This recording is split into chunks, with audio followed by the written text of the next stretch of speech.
ప్రతిపక్షంలో ఉన్న పార్టీ నా పైన తీవ్రమైన ఆరోపణ చేసింది. వాళ్ళు అధికారికంగా ట్వీట్ పెట్టారు. వాళ్ళకి నేను 24 గంటలు సమయం ఇస్తున్నా.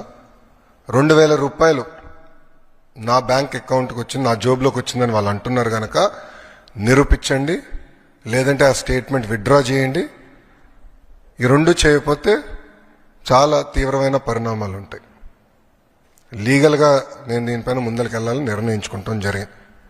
ఎందుకంటే ప్రజలు కూడా ఒకటి గుర్తుపెట్టుకోవాలి, వైకాపా పార్టీ అనేది ఒక అబద్ధాన్ని 100 సార్లు చెప్పి నిజం చేసేదానికి ప్రయత్నించే పార్టీ. 2019 ఎన్నికల్లో కరెక్ట్గా వాళ్ళ సొంత బాబాయిని వాళ్ళే చంపేసి ఏకంగా నింద మా నాయకుడు చంద్రబాబు నాయుడు గారి పైన ఆనాడు వేశారు. మేము ఆనాడు సమర్థవంతంగా తిప్పికొట్టలేకపోయాం కనుకనే ప్రజలు నమ్మారు.